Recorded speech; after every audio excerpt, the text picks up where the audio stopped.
¿Qué reflexiones tienen respecto al tema? Digamos, hoy estamos viendo la, la clase 6 del programa, estamos ya bastante avanzadas. Y la idea es que hoy revisemos la idea del género dentro de las discusiones en torno a los pueblos indígenas. Antes de que, digamos, yo les cuente algunas cosas, me gustaría saber desde ustedes qué entendieron, qué no, qué les gustó, si hubo algunas cosas que les generaron más dudas, si hubo algunos puntos que les engancharan, si hay algunas cosas en las que no hubieran reparado o que no tuvieran, digamos, presentes y que ahora sí lo tienen eh, después del texto, todo eso, ¿no? Que me cuenten cómo vieron las lecturas, si hicieron todas las lecturas o no, digamos, de las que hayan hecho, podemos partir de ahí, no es necesario que hayan hecho todos los textos para participar. Así es que les cedo el foro a ustedes primero, un poco.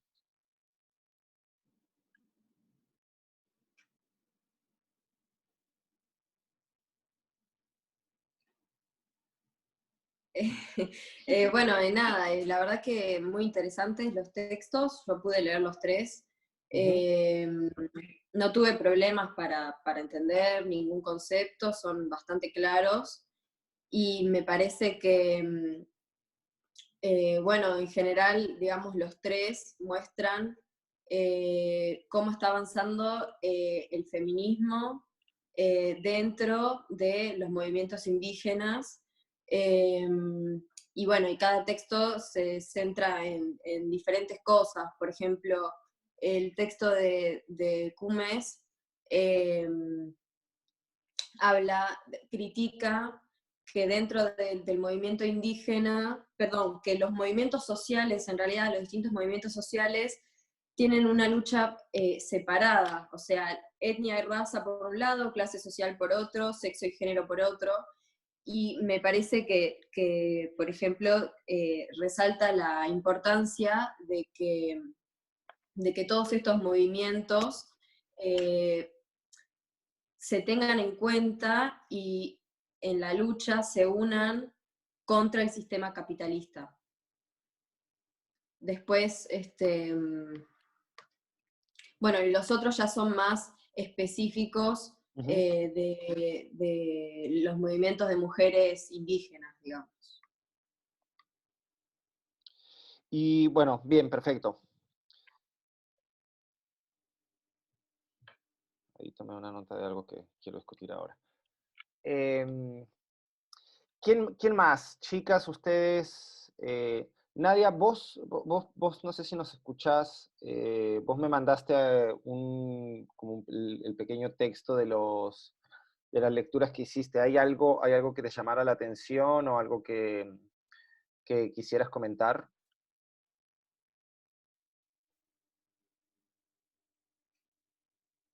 Sí, me pareció que el texto de Cumes también, que la autora dice que como el enfoque descolonizador del feminismo es minoritario en América Latina, pero como yo, desde mi punto de vista europeo, encontré al contrario que es bastante fuerte, al menos en comparación con lo que se hace en Europa, pero igualmente es como normal porque no sufrimos la colonización, pero Claro. eso me pareció interesante que ella encontró que no era tan fuerte como la interseccionalidad de las luchas, mientras que es algo que me llamó la atención como, sí. Genial. ¿Alguien más? Nadia, vos, te voy a desmutear. Es que la verdad es que no sé si... Nadia, vos que me mandaste un trabajo ahora, ¿hay algo que con lo que te quedaras o alguna duda?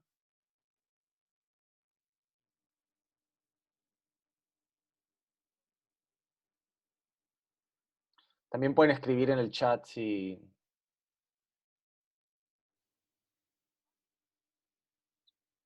No, chicas, ustedes, ahí arriba en la pantalla. ¿Todo bien? Perfecto. Bueno, a ver, Vamos a ver algunas cosas que me parecen relevantes de los dos textos. Primero lo que, no, lo que decía Liz, sí, es muy, muy interesante que vos lo menciones. Primero, el texto de Aura, este texto de Aura Cumes que yo siempre lo dejo para trabajarlo en mis clases porque me parece muy, muy claro y que aunque analiza temas que son sustantivamente complejos, lo hace con una, digamos, con una claridad muy, muy difícil de encontrar en textos académicos. El texto es del 2012, ¿no? O sea, hoy con una lectura hacia atrás, estamos haciendo una lectura de un texto de hace casi 10 años, ¿no? El desarrollo de los feminismos indígenas o del feminismo indígena, por ponerlo de alguna manera, o de los feminismos contrahegemónicos, digamos, en la última década ha avanzado muchísimo, ¿no? Esto por, digamos, por la apreciación que me parece correcta e interesante de Liz, de que la autora plantea que, al menos en la parte académica, los feminismos contrahegemónicos son minoritarios, ¿no? Hoy uno podría hacer alguna revisión en ese sentido y ver qué tan minoritarios siguen siendo, digamos, o qué tanto ha avanzado el feminismo en la academia, el feminismo indígena en la academia, o qué tanto se ha reivindicado. Lo que yo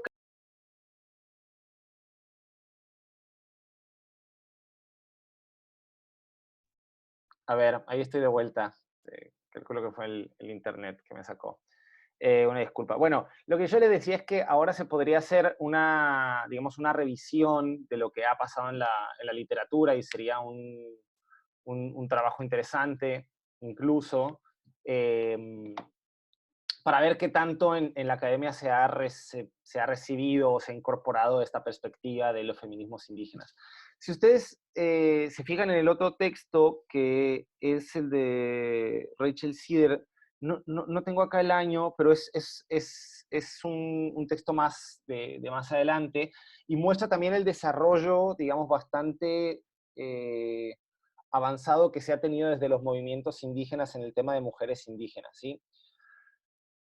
Una nota que es importante hacer acá es que efectivamente muchas de las cosas que suceden desde los movimientos de mujeres indígenas es que pasa mucho por la práctica, ¿sí? O sea, hay muchos estudios sobre lo que se ha hecho en los ámbitos de las mujeres indígenas que están más cercanos a la antropología, ¿sí? Entonces, en la parte de academia, sobre todo de teoría jurídica, de filosofía jurídica, teoría política, es cierto que pareciera haber mucho menos de lo que se produce en otros temas. O sea, pensemos que el feminismo o los feminismos vienen de muchísimas décadas, o sea, tenemos una larga data de teoría feminista en distintos ámbitos y que, digamos, la teorización del feminismo indígena viene recién de un par de décadas, 2 o 3 décadas, eh, en términos académicos concretos, como lo está planteando Aura Cumes. Por eso lo plantea en términos marginales o en términos residuales.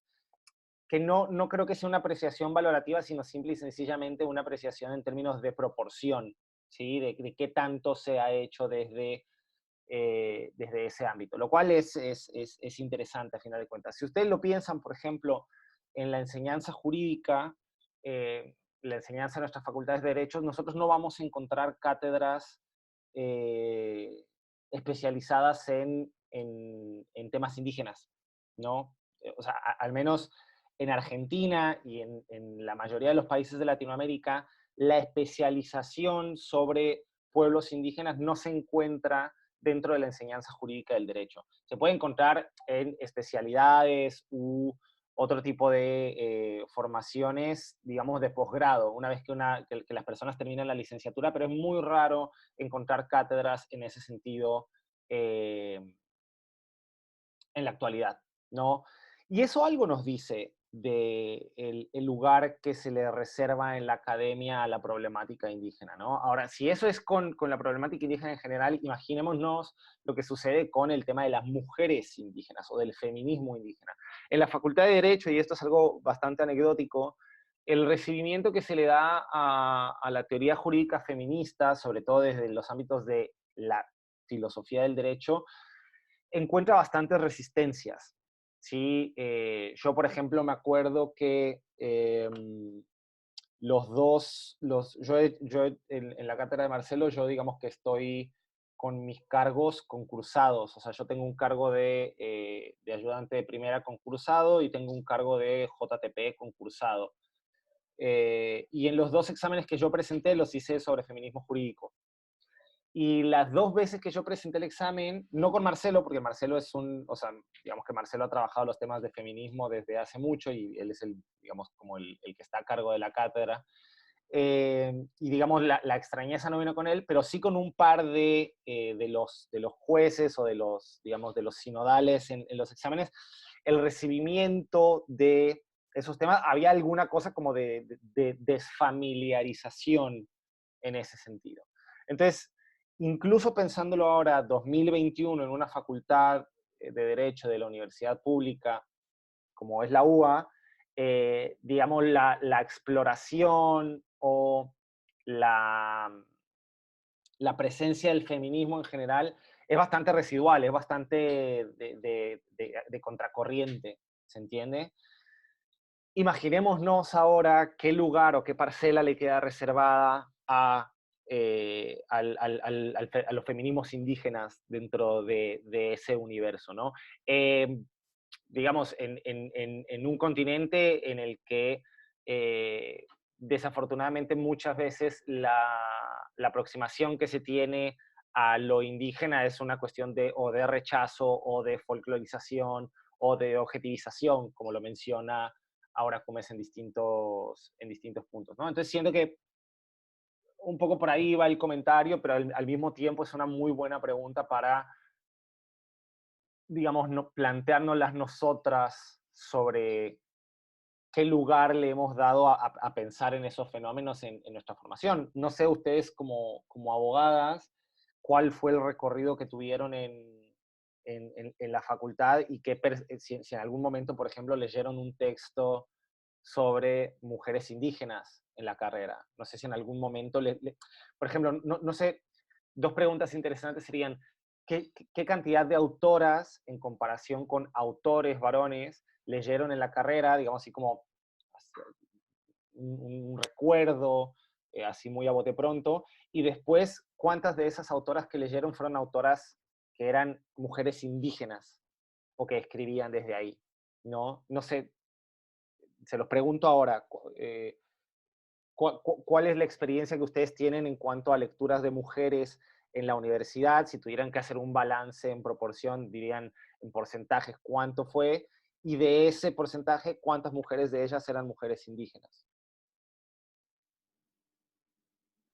Muy pocos textos de profesoras mujeres, cero de mujeres indígenas. Ok, cero mujeres indígenas, pocas mujeres. Diana ahí nos responde, lectura de autoras varias, respecto a si eran mujeres indígenas, ninguna, ¿no? Ustedes, chicas, el resto, digamos.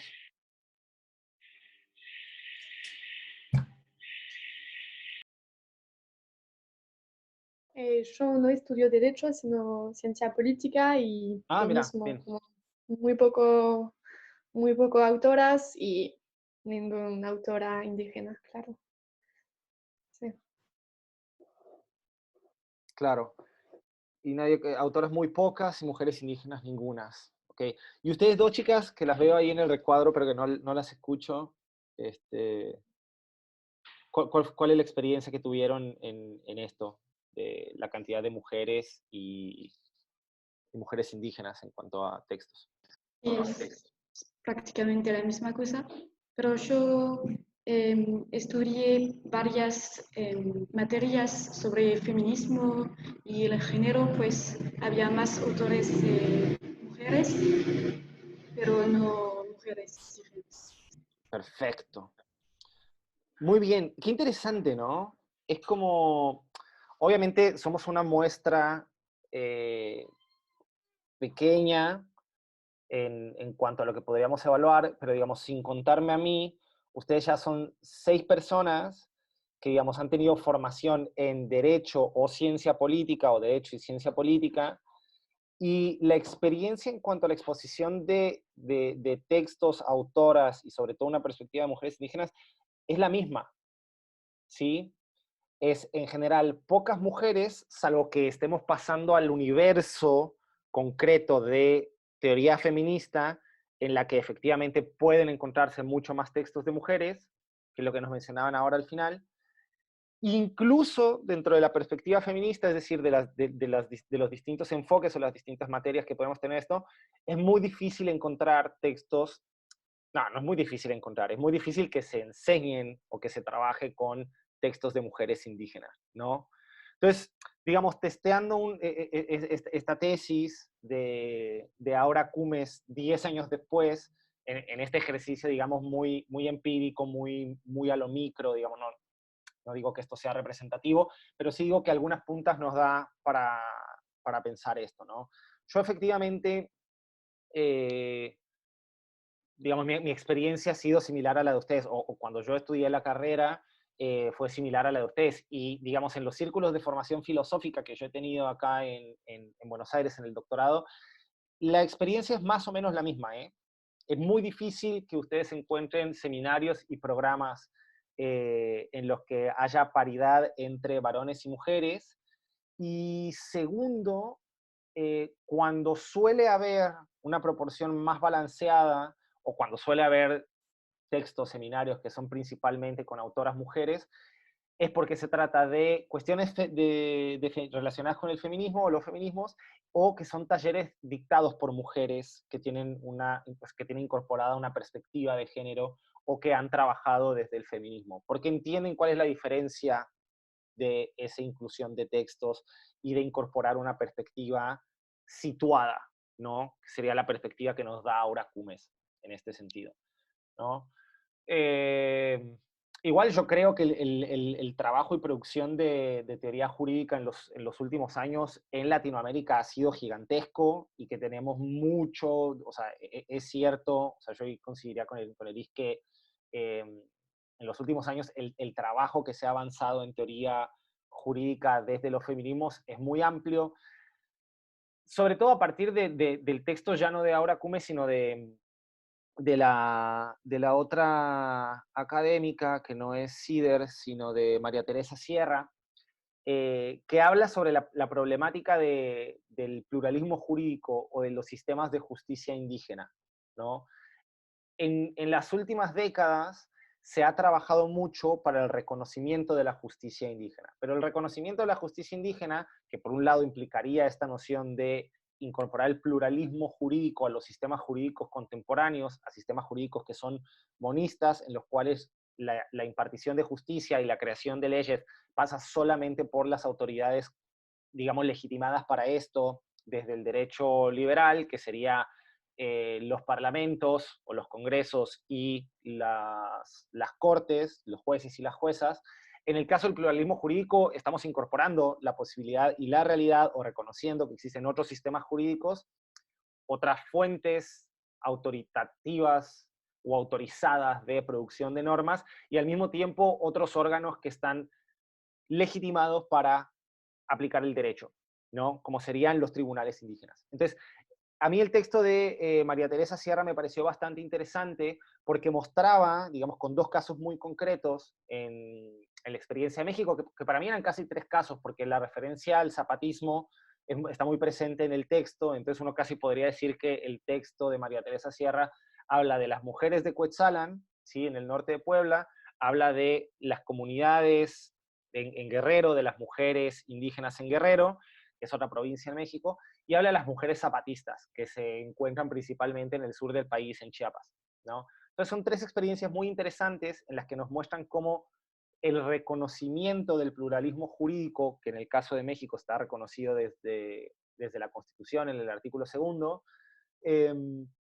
implica la apertura de toda una discusión sobre qué es lo que sucede con las personas hacia adentro de los grupos, ¿no? Esto sería la preocupación que tenía desde hace varias clases y en otros textos, el texto de Quimlica, ¿no? La eterna preocupación liberal de, bueno, es que si nosotros les damos autonomía y les damos la posibilidad de que tengan su propio derecho y de que lo apliquen, entonces lo que va a pasar es que vamos a sacrificar libertades individuales, vamos a sacrificar derechos y entonces va a haber opresión hacia adentro de esos grupos, ¿no? Esta preocupación por las protecciones internas de las cuales nos hablaba Kymlicka, ¿no? Entonces, sí se deben de reconocer ciertos derechos colectivos, pero los derechos individuales deben de permanecer en el centro o ser más importantes para este tipo de casos. La reivindicación que intentan hacer, o lo que nos intentan mostrar estas autoras, es que por un lado, y eso me parece que es muy interesante y es un buen, digamos, bueno, acá estoy de vuelta. Es increíble, ¿no? Porque ahora con estas cuestiones de la tecnología, cuando suceden estas cosas, no hay mucho más que hacer que aceptar que tenés una conexión de internet que no está funcionando bien. Pero bueno, les decía que igual perdí un poco el hilo. Pero bueno, les estaba comentando de esta idea de Kymlicka de las protecciones internas o de la preocupación que existe hacia adentro, cuando en realidad lo que nos van a mostrar estas autoras es que si bien por un lado el discurso de los derechos humanos sirve para fortalecer o para dar argumentos a los grupos de mujeres dentro de sus propias comunidades, ¿no? Como para intentar hacer una cuña o intentar, digamos, clavar un gancho para hacer cambios en las comunidades de acuerdo a los derechos de las mujeres, al mismo tiempo ese es un derecho que muchas veces se utiliza de manera impositiva, es decir, es un discurso que se impone sobre las comunidades para aplicar las normas, digamos, occidentales y para rechazar o para sacar de plano la cosmovisión indígena sobre el derecho y sobre sus prácticas culturales, etc. Entonces, si ustedes se fijan, tanto en el texto de Sierra como en el texto de Aura Cumes, lo que se busca hacer es una reivindicación de la perspectiva indígena, pero a través de una mirada particular, que es la mirada de las mujeres, ¿sí? Entonces, ya no es solamente reconocer lo indígena como algo que es necesario o que es relevante para plantear en términos de derechos, valores, principios, sino pensar en los sujetos que están creando ese derecho y en la voz de esos sujetos, ¿sí? Porque entonces lo que se está diciendo es, a ver, nosotros reconocemos que efectivamente hacia adentro de las comunidades o en el ejercicio de la justicia indígena podría haber problemas en los cuales las mujeres terminan perjudicadas, pero lo cierto también es que los sujetos que deberían de decirnos cuáles son esos problemas y que deberían de defender o que deberían de intentar transformar ese derecho o a quienes deberíamos de escuchar son los sujetos que están siendo víctimas de ese tipo de opresión, ¿sí? En este caso, las mujeres. Y efectivamente es cierto que hay mucha información y ya hay mucho trabajo realizado donde se muestra cómo los sistemas de justicia indígena muchas veces terminan siendo desfavorables para las mujeres. Pero lo cierto también es que son las propias mujeres las que han mostrado eso y las que han estado luchando para intentar transformar el derecho, tanto el derecho indígena como el derecho, digamos, externo, el derecho estatal.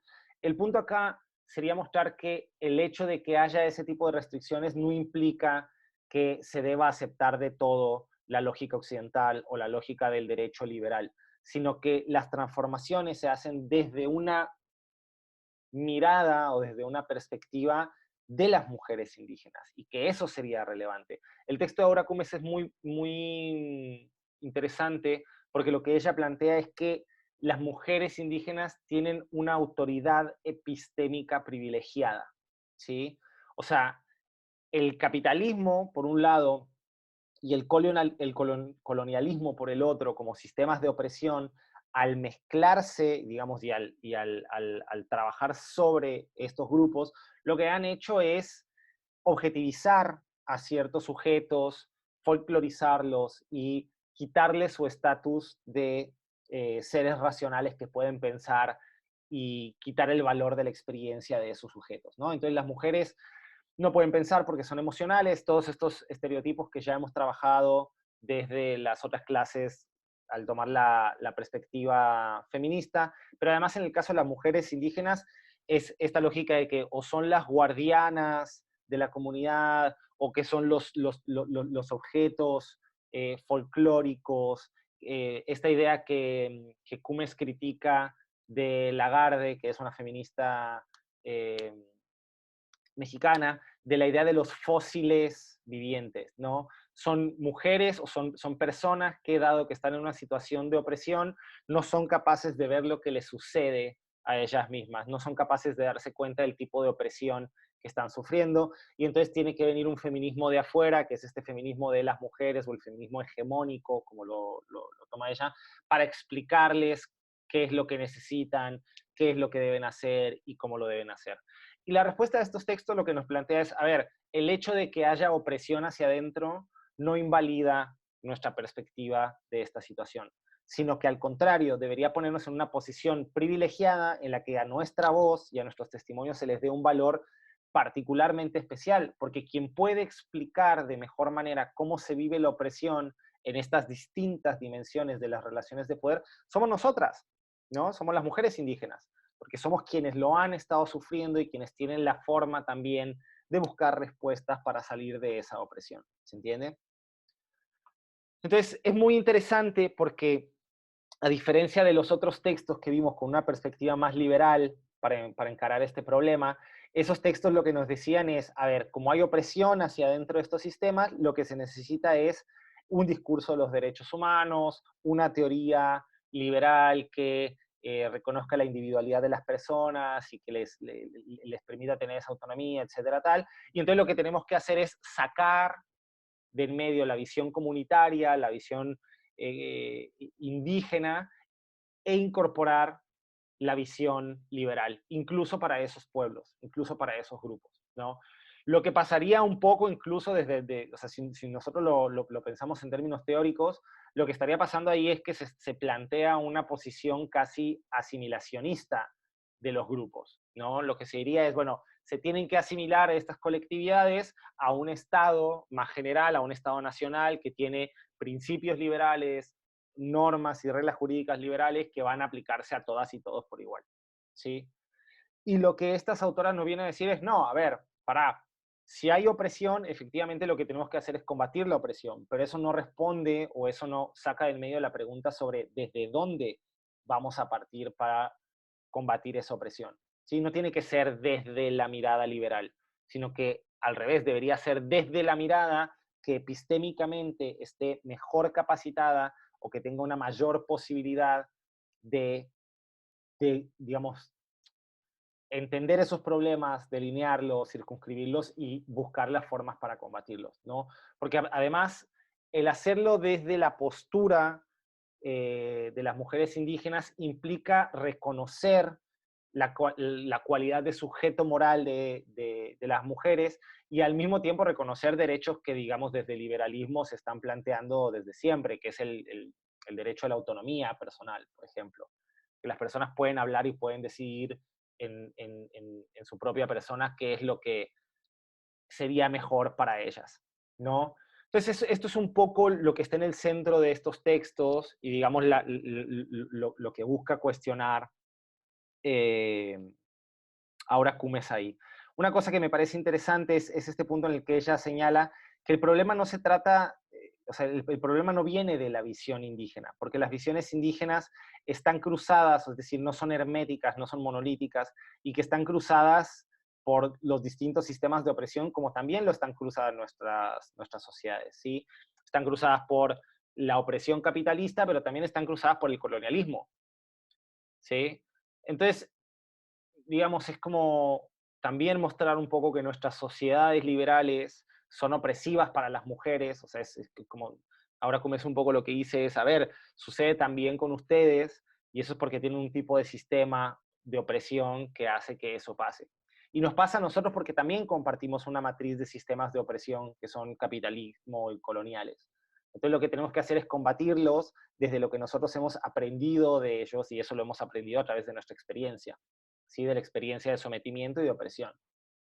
Entonces, digamos, ¿por qué no tomarnos en cuenta o por qué no ponernos en el centro si somos nosotras las que sabemos efectivamente cómo funciona esa opresión? ¿Se entiende? ¿Dudas, comentarios, es probable que se corte la sesión por el tema de límite de tiempo. Si eso sucede, lo podemos reabrir. No sé si hay algo que les quede pendiente, algo que no hayan entendido, algo que quieran discutir.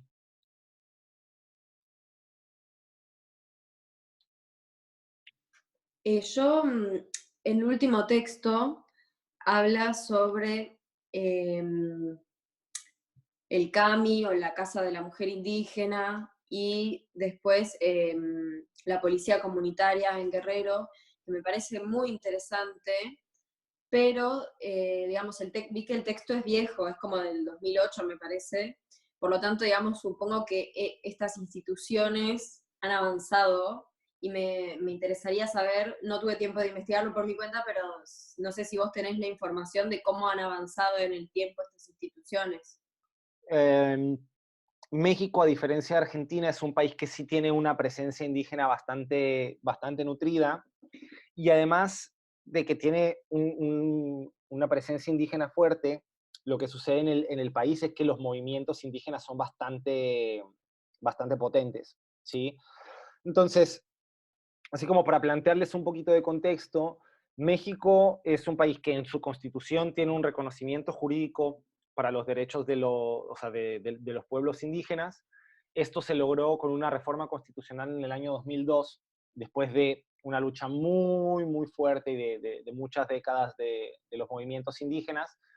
Pero fue una reforma constitucional que, digamos, fue bastante limitada, aunque sirvió para muchas cosas, ¿no? Sirvió para el reconocimiento de los sistemas jurídicos, de una manera en la que se permitió que las luchas terminaran decantando en un poco lo que cuenta este artículo, el reconocimiento de ciertos sistemas jurídicos en algunas comunidades que efectivamente a través de los años lo único que han hecho es fortalecerse. Pero a esto hay que sumarle una dimensión de la realidad de México, y esa dimensión tiene que ver con la guerra contra el narcotráfico y la ausencia del Estado, o los vacíos jurídicos y políticos del poder en México.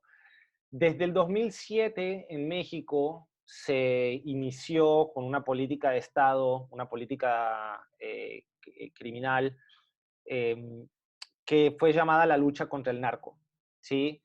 A partir del gobierno de Felipe Calderón, digamos, el Estado declaró una guerra en la que se militarizó el país en las distintas zonas en las que existían cárteles del narcotráfico.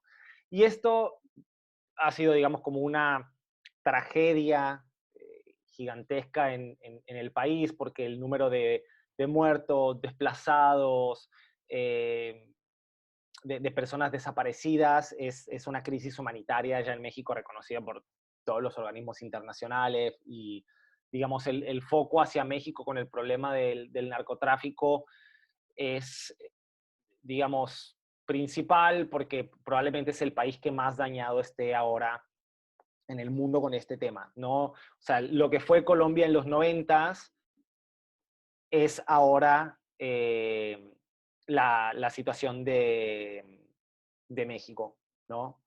Eh,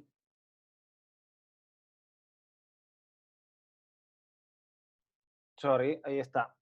No, les decía que esto, o sea, el tema del narco es muy importante porque efectivamente México es un país que es muy desigual en términos de distribución de la riqueza.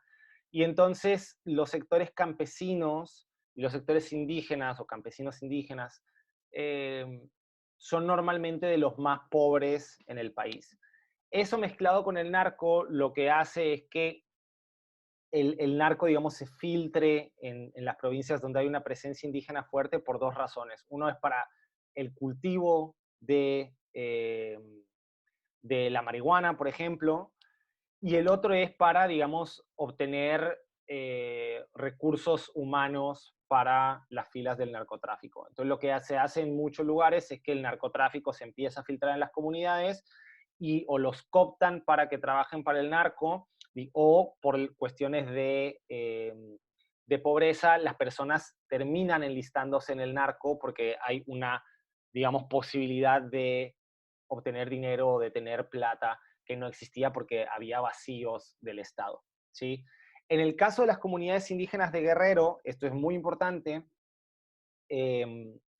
porque Guerrero es una de las provincias que ha sido más lesionadas por el narcotráfico, al grado de que desde hace varios años lo que sucedió es que como el Estado no respondía, o por ejemplo la Policía Federal y la Policía Estatal estaban vinculadas con el narco, o sea, estaban mezcladas, había una colusión entre autoridades y narcotráfico, entonces las policías trabajaban para el narcotráfico más que para el Estado.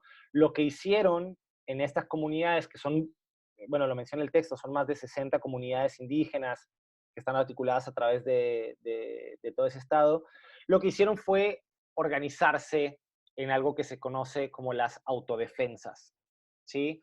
Y las autodefensas no son más que grupos de personas que toman las armas para proteger sus comunidades.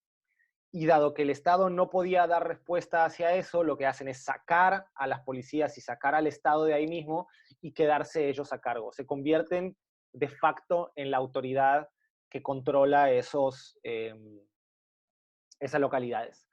Esto obviamente no está reconocido por el gobierno y digamos esto se considera ilegal. Las autodefensas digamos, no tienen una legitimidad jurídica o no tienen una validez jurídica en ese sentido, ¿sí? Pero esto no importa, digamos, porque todas esas zonas están, digamos, no hay control del Estado. Sí, Alejandra, ¿querés decir algo? Uh-huh. Sí, eso, las autodefensas es esto que se llama CRAC, la Coordinadora Regional de Autoridades Comunitarias, o es otra cosa. Es lo eso. mismo. Uh-huh. Ah, perfecto. Digamos, la forma informal de llamarse es las autodefensas, o la figura que se ha constituido son, digamos, las autodefensas es la parte armada o la parte, no diría militar porque no son movimientos militares, sino que son movimientos de seguridad pública, o sea, digamos, el ámbito de la seguridad pública pasa a manos de las autodefensas y después obviamente que hay una organización política, una organización civil y política dentro de esas comunidades, que es a lo que se refiere el crack. ¿Sí? O sea, las autodefensas surgen como lo primero que sucede es, bueno, tomemos las armas para defender a nuestras comunidades porque nos están matando, están violando a nuestras mujeres, están desapareciendo a los varones, etc. Entonces, lo primero que hay que hacer es organizarnos para defendernos. Se crean las autodefensas como estos cuerpos armados de civiles para, digamos, repeler al narcotráfico y al mismo tiempo a repeler a las autoridades, porque las autoridades están coludidas, y después viene la organización política de las comunidades, que es a lo que se refiere el crack. En los últimos años, obviamente que esto ha tenido bastante desarrollo, pero ha sido muy particularizado, ¿no? Dependiendo de la región de Guerrero, han pasado distintas cosas. Las autodefensas y la organización indígena en Guerrero sigue existiendo y es muy fuerte. Lo cierto es que, digamos, en este transcurso, la militarización del país se profundizó y esto llevó a que hubieran muchísimos casos de violaciones de derechos humanos a comunidades indígenas y a mujeres indígenas. Y una de las cosas que yo recordaba cuando leí este texto es que efectivamente en los últimos años hubo incluso casos de estas violaciones a mujeres indígenas que llegaron hasta la Corte Interamericana de Derechos Humanos y donde se terminó sancionando a México por estos casos de violaciones a derechos humanos de mujeres indígenas, ¿no? Ahora les paso exactamente el nombre del caso.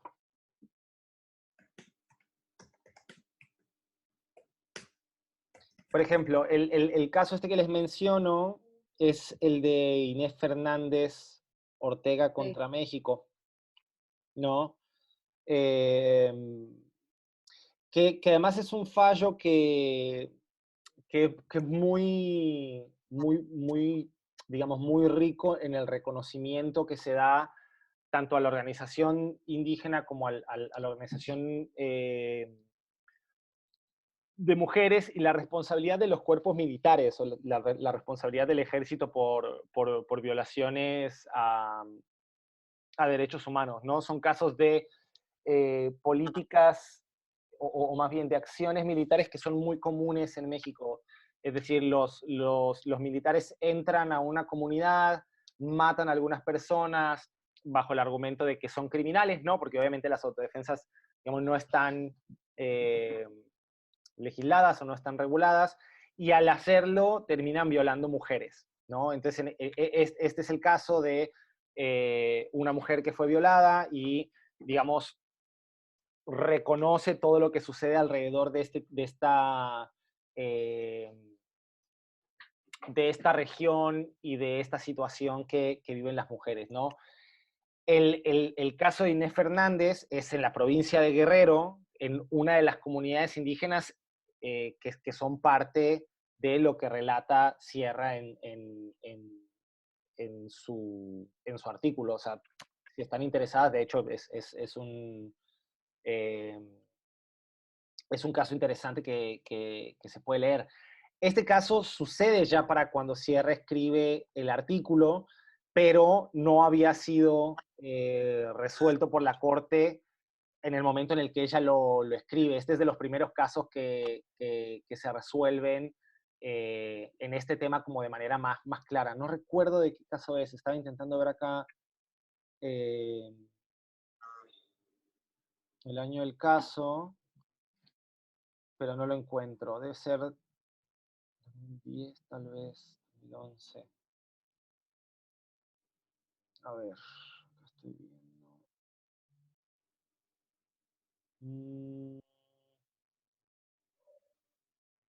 Claro, el caso, digamos, el fallo sale el 15 de mayo del 2011, ¿no? Y este es uno de los primeros casos en los que se toma la realidad de las mujeres indígenas, ya reconocido por un organismo internacional como la Corte Interamericana. Es además justo de la provincia de Guerrero en relación a lo que sucede con lo que cuenta la autora, pero además en este caso, digamos, a quien se sanciona, ustedes tal vez lo sepan, pero la Corte Interamericana no evalúa la violación de derechos humanos por sujetos no estatales o por grupos particulares, sino que evalúa la responsabilidad de los estados, ¿sí? Entonces lo que hace acá es evaluar la responsabilidad del Estado mexicano a través de las conductas o de las violaciones de derechos humanos realizadas por el ejército, ¿sí? Por miembros del ejército, y la falta del cumplimiento de las obligaciones de proteger y garantizar los derechos de las personas en estas comunidades. Aunque es un caso individual, es un caso muy representativo y es un caso importante porque reconoce un contexto de lo que está sucediendo en Guerrero, ¿no? Efectivamente, las mujeres en Guerrero quedan en el último eslabón de la cadena y son sujetos,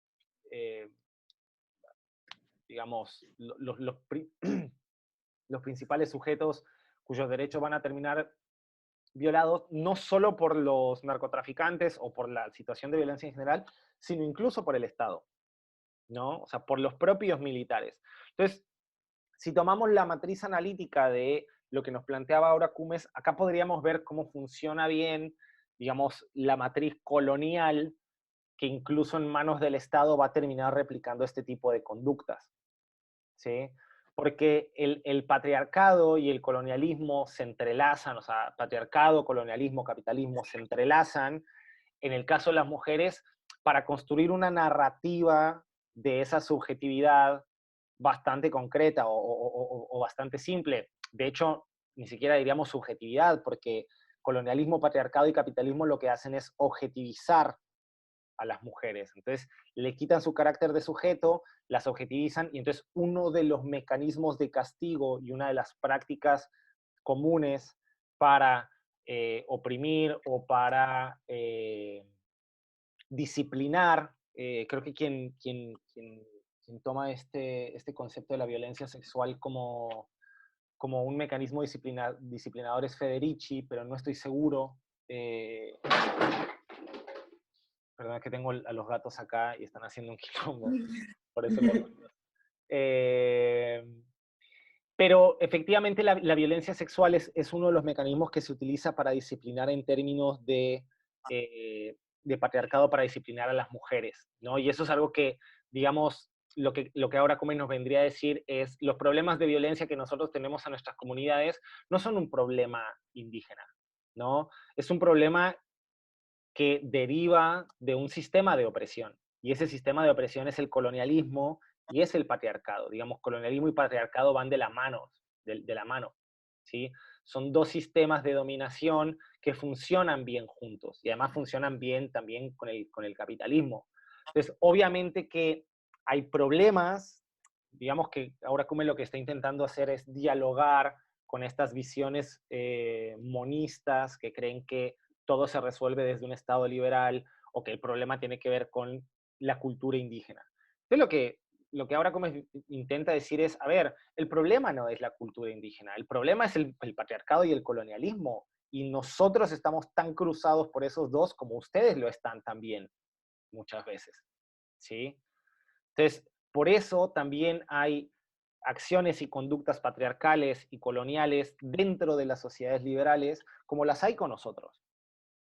¿Sí? Por ejemplo, uno no necesita ser indígena en una sociedad democrática, en una sociedad moderna como las que tenemos, para ser discriminado por el color de su piel. ¿Sí? Y ese tipo de discriminación es un tipo de discriminación que tiene una raíz colonial. ¿Sí? Porque el colonialismo es el que ha establecido, digamos, cuál es el color de piel virtuoso y cuál es el color de piel que no es valioso, ¿sí? Pero eso no sucede solo dentro del mundo indígena, sino que es al revés. Es en el mundo indígena donde se puede ver de manera más potente cómo funciona ese sistema de dominación. Porque ellos son sujetos dominados, es decir, los indígenas son sujetos dominados frente a, digamos, la sociedad colonial, la sociedad, por reducirlo, ¿no? La sociedad de los blancos, de los varones blancos, heterosexuales, cisgénero, de clase media, media alta, alta, que digamos los margina y los discrimina, pero al mismo tiempo ellos dentro de sus comunidades son sujetos opresores, ¿no?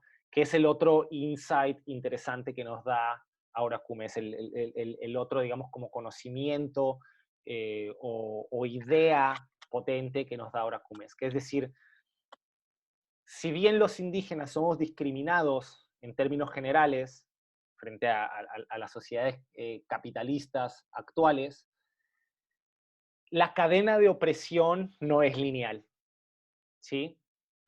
La cadena de opresión es multidimensional. Entonces, lo que nosotros vamos a encontrar, y esto va hacia arriba y hacia abajo, es lo que nosotros vamos a encontrar son distintas capas de dominación. Y eso es importante entenderlo, porque ya no solo es una cuestión horizontal de lo que ella habla de la interseccionalidad, es decir, la opresión y la dominación no se vive solo en una cuestión de la clase social, ¿no? Por ejemplo, no es solo una perspectiva marxista, no es la idea de Marx de que las clases sociales son las que generan dominación y opresión de una clase frente a otros. No solo es la visión feminista de que es el género, ¿sí? No solo es la... No es una cuestión, digamos, monista en el sentido de que sea una sola categoría la que nos explica cómo funciona la dominación. No es solo raza, no es solo género, no es solo clase social, no es solo etnia, ¿no? Eso es lo primero que nos va a explicar ahora Cumes, sino que es una cuestión interseccional, ¿sí? Hay que empalmar todas esas categorías para explicar cómo funcionan los sistemas de dominación. Ahora que tenemos eso claro, ya de manera interseccional, digamos, tenemos las distintas lentes que nos van a ir dando una visibilidad más profunda o más nítida de cómo funciona la opresión, ahora lo que vamos a hacer es entender que hay distintos niveles o distintos pisos en los que esa desigualdad funciona. Entonces, si nosotros quisiéramos pensar en cuál es el sujeto opresor, digamos, por excelencia, uno pondría hasta arriba, digamos, en el penthouse, a el varón blanco, heterosexual, de clase media o de clase alta, etcétera, ¿no? Estaría arriba, ahí un poco teniendo la suma de privilegios, ¿no? Y él estaría arriba de mujeres blancas, ¿sí? De clase media, heterosexuales, etcétera, pero también muy probablemente estaría por encima de otro tipo de varones, ¿no? Y ahí es donde nos sirve esta visión interseccional de Aura Cumes, porque si nosotros tenemos distintas categorías que nos permiten pensar en la opresión, podemos identificar los lugares, digamos, en esta especie de escala social de la desigualdad o en esta escala de las relaciones de poder, podemos encontrar los niveles en los que esos sujetos se relacionan. Si, digamos, una categoría para entender la dominación es el género, entonces la primera pregunta que nos podemos hacer es, ¿ese varón heterosexual a qué género domina? Entonces, obviamente, domina el género femenino. Entonces, el sujeto que estaría en una posición de desigualdad o de opresión por ese valor serían las mujeres blancas, ¿no? Ahora, si nosotros bajamos a las mujeres blancas, podríamos pensar, por ejemplo, en términos de orientación sexual. Che, bueno, ¿y cuál es la orientación sexual que es discriminada o la orientación sexual que se considera como anormal, anormal entendiéndolo como fuera de la norma? Entonces, donde podríamos encontrar situaciones de desigualdad, discriminación, exclusión, opresión. Y ahí lo que nos vamos a dar cuenta es que efectivamente la posición en la que están las mujeres blancas lesbianas frente a las mujeres blancas heterosexuales es una situación de relación de poder desigual, ¿no? O hay cuestiones de dominación, opresión, maltrato, falta de reconocimiento que pueden tener esas personas frente a las otras, ¿no? Hay lugares en los que, por ejemplo, las mujeres lesbianas no pueden casarse, ¿sí? Hay lugares, y por lugares me refiero a nuestras sociedades, en las que si hay un par de chicas que se están besando en el espacio público, pueden terminar yendo a la cárcel o siendo agredidas por una persona solo porque son mujeres y porque son lesbianas, ¿no? Ahora, si nosotros vamos, digamos, desarrollando ese árbol de la desigualdad o ese árbol de la opresión a través de estas categorías, vamos a ir generando estos niveles. Lo que Aura Cumes señala en su artículo es que en el último nivel, muy probablemente en uno de esos últimos pisos o en ese subsuelo que nosotros le podríamos encontrar a este edificio del que estamos hablando, se van a encontrar las mujeres indígenas ahí. Digamos, los últimos pisos, los pisos de más abajo, es donde nosotros encontraríamos la realidad indígena o la situación indígena. Y efectivamente en esos últimos pisos muy probablemente estarían los varones indígenas. Pero ya que tenemos esta lente interseccional que nos permite pensar estos problemas, nos vamos a dar cuenta que no todos los indígenas son iguales. Porque si sos indígena y sos mujer, vas a estar más abajo todavía, ¿sí?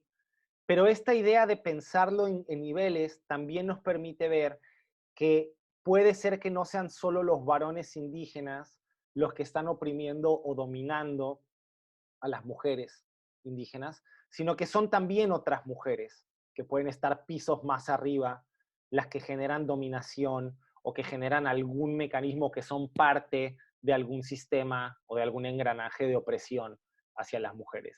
Y es desde ahí que Aura Cumes está criticando al feminismo hegemónico, porque lo que dice es, si otras mujeres feministas que tal vez están más arriba, que tal vez están acá, pero si estas mujeres tienen un discurso esencialista en el cual a nosotros se nos niega nuestra calidad de sujetos y se nos niega nuestro potencial racional y nuestro potencial de entender la realidad y de poder luchar contra la opresión, son estas mujeres desde su discurso, son estas mujeres desde su teoría o sus teorías, las que nos están privando la posibilidad de que nuestra experiencia tenga valor también. ¿Se entiende? Porque si el argumento de el feminismo de la igualdad, por ejemplo, que es el que ella menciona, un feminismo que se ha señalado muchas veces como un feminismo blanco, pero si es ese feminismo el que hace que nuestra experiencia sea inválida porque nos acusan de un argumento de falsa conciencia, es decir, de un argumento de que no somos capaces de entender que somos unos sujetos de opresión y porque defendemos nuestra cultura indígena, entonces nuestra experiencia ya es inválida. Entonces, muy probablemente vamos a poder hacer un rastreo de objetivización por parte de esas mujeres. Entonces, es interesante la forma de pensarlo de Aura Cumes porque es una forma en red, es una forma muy interconectada, ¿sí? Y esto a mí me parece que es valioso, porque además, que ya se los mencionaba antes de que se cerrara la sesión, la conclusión al revés, o sea, digamos que uno entiende este edificio de la opresión o este edificio de la dominación, y uno diría, bueno, claro, los que están más jodidos son los que están abajo. Y en términos de dominación y en términos de opresión, efectivamente es así.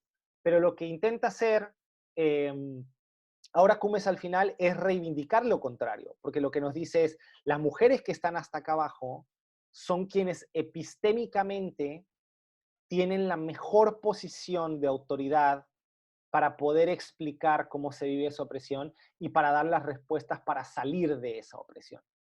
¿Sí? Porque son ellas las que viven en carne viva, por decirlo de alguna manera, esas distintas dimensiones de la desigualdad y esas distintas capas de la dominación. ¿Sí? Entonces, su voz, que nunca ha sido escuchada, porque ya de por sí la voz de los indígenas, de los pueblos indígenas, no es escuchada, es minimizada, es estigmatizada. Ahora más, las voces de las mujeres hacia adentro de las comunidades indígenas son las voces más relevantes, o son voces con una autoridad particularmente importante que deberíamos de estar escuchando. ¿Sí? Entonces, al final lo que hay ahí es reivindicar la perspectiva de las mujeres indígenas como una perspectiva epistémica privilegiada. ¿Sí? Epistémica entendiendo como esta, digamos, capacidad de conocer, de entender, de explicar y de dar sentido a la realidad de las personas. ¿Sí? Cuando uno minimiza o cuando uno tiene un prejuicio frente a una persona, un prejuicio epistémico, lo vamos a ver en la clase siguiente cuando entramos a estudiar la teoría de la injusticia epistémica, que es muy interesante. Hagan, esto sí se los pido, hagan, digamos, si no tienen tiempo de hacer todas las lecturas, concéntrense en el texto de Miranda Fricker, sobre todo la introducción y los primeros 2 capítulos. Si pueden después hacer el resto, está perfecto. Pero vamos a entrar a una teoría que termina, creo yo, o al menos mi idea cuando planteé este programa es, cuando entramos a la teoría de la injusticia epistémica, todo esto que hemos estado metiendo para intentar armar un rompecabezas sobre la problemática de los pueblos indígenas y la desigualdad, la teoría de la injusticia epistémica lo que termina es venir a redondear esto que hemos estado haciendo.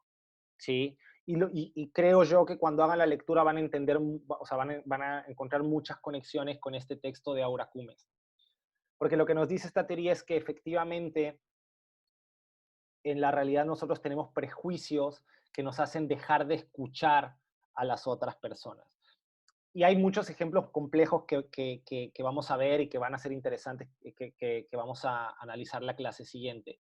Pero yo les pongo uno muy claro que no utiliza Miranda Fricker, pero que a mí me sirve como para entender y explicar esto siempre. Imagínense que hay una persona que siempre miente, ¿no? El cuento de Pedro y el lobo. Hay una persona que es muy mentirosa. Siempre miente, siempre miente, siempre miente, siempre miente. Entonces, cuando esa persona llega a contarles algo a ustedes, muy probablemente el valor de lo que esa persona les venga a contar a ustedes, ustedes le van a restar valor. Le van a restar valor a su testimonio, porque van a decir, che, esto es una mentira, ¿no? Esto viene de un mentiroso. Y probablemente en esos casos, la visión ya prejuiciada de eso no lo sea tanto porque de hecho tienen un montón de evidencia de que lo que él les está haciendo es mentir, ¿sí? Y uno lo que va a hacer es minimizar o desvalorar o, sí, desvalorar el testimonio o la voz de esa persona. Bueno, con la injusticia epistémica sucede un poco así, pero es un fenómeno que sucede sobre ciertos estigmas y sobre ciertos prejuicios que son injustos, ¿sí? Por ejemplo, el prejuicio de que las mujeres son más tontas que los varones, o el prejuicio de que las mujeres son más emocionales y eso las vuelve menos racionales, o el prejuicio de que los indígenas son salvajes y porque son salvajes entonces son premodernos, no se pueden comunicar, no respetan los derechos, son bárbaros. Todos esos prejuicios funcionan un poco al final como el cuento de Pedro y el lobo, en el sentido en el que la persona que escucha ese testimonio le resta valor a lo que ellos tienen para decir. Entonces, cuando una mujer indígena llega a un tribunal digamos, a un tribunal civil o a un tribunal penal como los que tenemos, digamos, occidental, cuando ella da su testimonio, quien escucha, la escucha como una mujer indígena, con un prejuicio epistémico sobre lo que esa mujer indígena tiene para decir. Y entonces el valor del testimonio baja, ¿sí? Y muy probablemente, y eso lo vamos a discutir la clase siguiente, su testimonio, el contenido de su testimonio se desvirtúa, ¿sí? O deja de tener el contenido o el sentido y contenido de ese mensaje se pierden o pierden peso, ¿sí? Entonces la clase que viene nos vamos a preguntar todas las situaciones en las cuales esto se da y cuáles son las implicaciones de eso en términos de justicia, en términos de igualdad, ¿sí?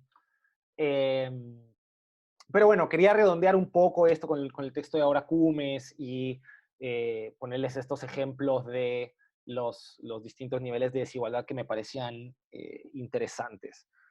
No sé si tienen comentarios, dudas, algo que quieran agregar.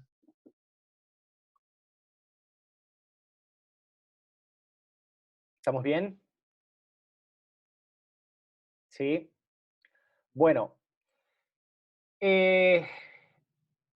Nos vemos la clase que viene, digamos, en 2 semanas con el texto y con los textos de la clase de Injusticia Epistémica.